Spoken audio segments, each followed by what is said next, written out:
El silencio de la madrugada fue quebrantado por los pasos de miles de soldados. Una ciudad entera dormía, sin saber que estaba completamente rodeada. En las primeras luces de la mañana, un siervo temblando de miedo miró por la ventana y vio lo que parecía ser el fin. Un ejército inmenso listo para destruirlo todo. Pero lo que sucedió después cambió no solo ese día, sino toda la historia de Israel. Una sola oración transformó un momento de terror en una de las mayores demostraciones del poder de Dios jamás registradas en la Biblia. Para comprender verdaderamente la magnitud de lo que sucedió esa mañana en Dotán, necesitamos retroceder en el tiempo y entender el escenario en el que se desarrolló esta extraordinaria historia. El reino de Israel atravesaba un período de intensas transformaciones políticas y espirituales. Las tensiones con los reinos vecinos eran constantes, especialmente con la poderosa Siria, que frecuentemente amenazaba la estabilidad de la región. En este contexto turbulento, Dios había elegido a hombres especiales para guiar a su pueblo. Entre ellos, destacaba Eliseo, quien había recibido el manto profético directamente de su maestro Elías, en una de las escenas más impresionantes del Antiguo Testamento. Como está registrado en Segunda de Reyes, capítulo 2, versículos 9 a 10, Eliseo había pedido una porción doble del espíritu de Elías, una petición inusual que demostraba su conciencia de la gran responsabilidad que estaba a punto de asumir. El ministerio profético en Israel no era solo una posición de prestigio espiritual. Los profetas servían como consejeros de los reyes, portavoces divinos y a menudo como la conciencia moral de la nación. Eliseo, en particular, había desarrollado una reputación notable por sus milagros y su capacidad para discernir los planes de los enemigos de Israel.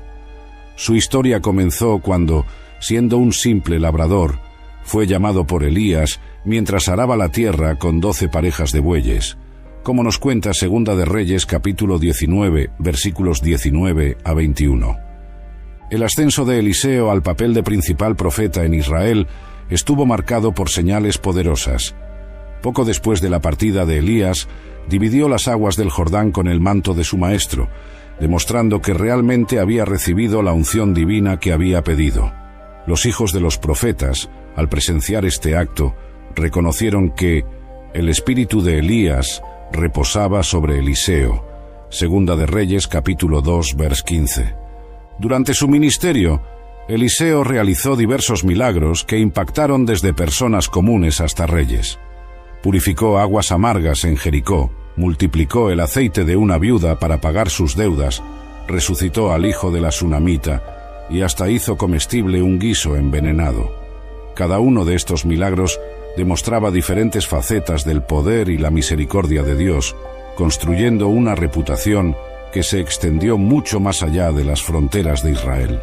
Lo que pocos sabían es que Eliseo también desempeñaba un papel crucial en la seguridad nacional de Israel. A través de revelaciones divinas, lograba alertar al rey de Israel sobre las emboscadas planeadas por el rey de Siria.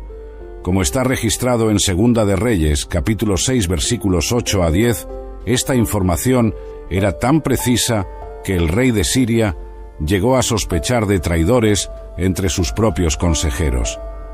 La sociedad israelita de aquella época vivía una dualidad interesante.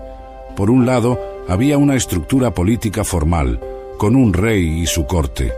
Por otro, existía esta línea profética, representada por hombres como Eliseo, que a menudo confrontaban el propio poder establecido cuando éste se desviaba de los caminos de Dios. Esta tensión entre el poder secular y el espiritual era una característica destacada de la historia de Israel. La relación entre Eliseo y el rey de Israel era compleja. Aunque el profeta frecuentemente asistía al rey con información estratégica vital, no dudaba en confrontarlo cuando era necesario. Esta dinámica reflejaba el papel más amplio de los profetas en la sociedad israelita. Eran simultáneamente consejeros y críticos, portavoces divinos y reformadores sociales. La región donde se desarrolla nuestra historia, Dotán, tenía un significado histórico particular para el pueblo de Israel. Fue en Dotán donde José, siglos antes, había sido vendido por sus hermanos a los comerciantes ismaelitas. Génesis capítulo 37, vers 17. Ahora, esa misma ciudad sería escenario de otro evento extraordinario, demostrando cómo Dios frecuentemente usa lugares históricos para escribir nuevos capítulos de su obra. Las ciudades de la época eran construidas estratégicamente, generalmente en la cima de colinas, rodeadas por murallas para protección. Dotán no era diferente. Su ubicación permitía una vista privilegiada de los alrededores, lo que hacía aún más sorprendente el hecho de que un ejército entero hubiera logrado rodear la ciudad durante la noche sin ser detectado. El escenario geopolítico de la época estaba marcado por alianzas inestables y conflictos frecuentes. Siria, gobernada por Ben-Hadad, era una potencia regional que frecuentemente entraba en conflicto con Israel. Estas tensiones no eran solo territoriales, sino también involucraban disputas comerciales y religiosas. Los sirios, adoradores de Rimón, veían con desconfianza la fe monoteísta de Israel. Mientras que la mayoría de las batallas de aquella época eran decididas por ejércitos y estrategias militares convencionales, el episodio que estaba a punto de suceder en Dotán demostraría un tipo completamente diferente de guerra, una que involucraba fuerzas invisibles a los ojos naturales, pero no menos reales o poderosas. Los conflictos entre Israel y Siria habían alcanzado un punto crítico. Lo que comenzó como pequeñas escaramuzas fronterizas evolucionó a una situación cada vez más tensa, alimentada por la creciente frustración del rey sirio. Ben-Hadad, soberano de Siria, estaba particularmente irritado por un problema que parecía no tener solución. Todas sus estrategias militares secretas contra Israel eran descubiertas antes incluso de ser ejecutadas.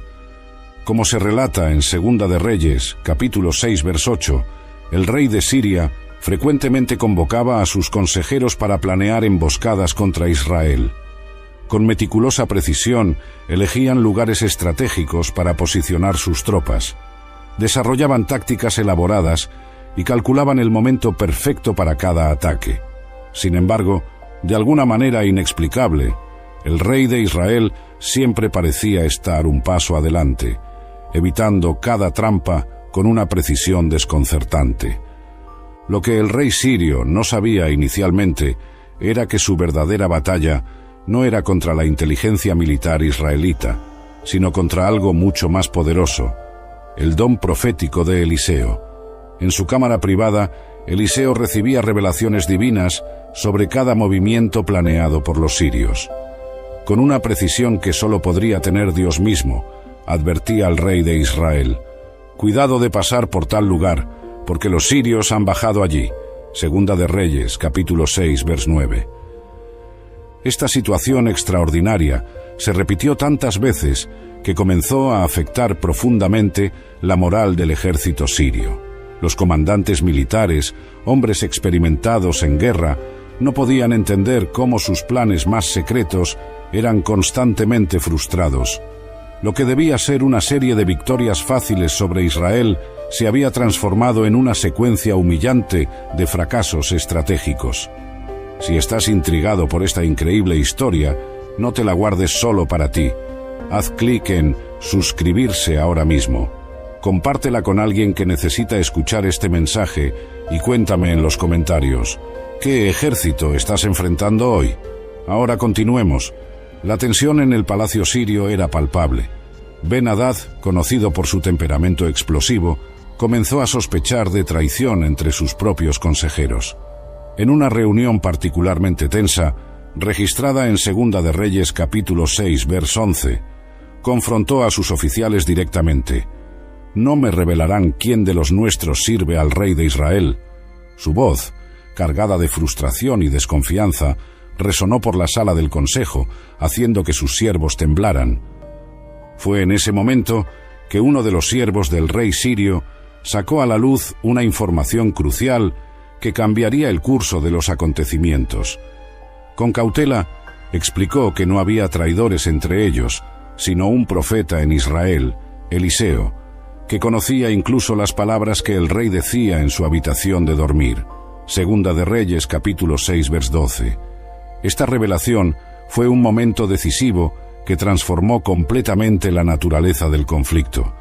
La noticia sobre Eliseo despertó en Ben-Hadad una nueva determinación. Si un solo hombre era el responsable de frustrar sus planes, entonces la solución parecía simple: neutralizar a Eliseo. Lo que el rey sirio no comprendía era que estaba a punto de enfrentar no solo a un hombre, sino al poder del Dios de Israel, manifestado a través de su siervo. La decisión de capturar a Eliseo fue tomada rápidamente, pero la planificación tenía que ser meticulosa. Después de todo, ¿cómo capturar a alguien que parecía saber todo de antemano? El rey sirio montó una fuerza especial, compuesta por sus mejores soldados, caballos y carros de guerra. La ironía de la situación no pasó desapercibida. Intentaban sorprender a alguien que tenía el don divino de conocer los secretos mejor guardados. A través de su red de espías, los sirios descubrieron que Eliseo estaba en Dotán. La ciudad, aunque fortificada, parecía un objetivo más fácil que Samaria, la capital. Ben-Hadad vio en esto su oportunidad. Si lograba rodear la ciudad durante la noche, tal vez podría capturar al profeta antes de que tuviera oportunidad de escapar o alertar a alguien. La orden fue dada con precisión militar. El ejército debía moverse bajo el manto de la oscuridad, rodear completamente la ciudad y esperar el amanecer. Ningún detalle fue dejado al azar.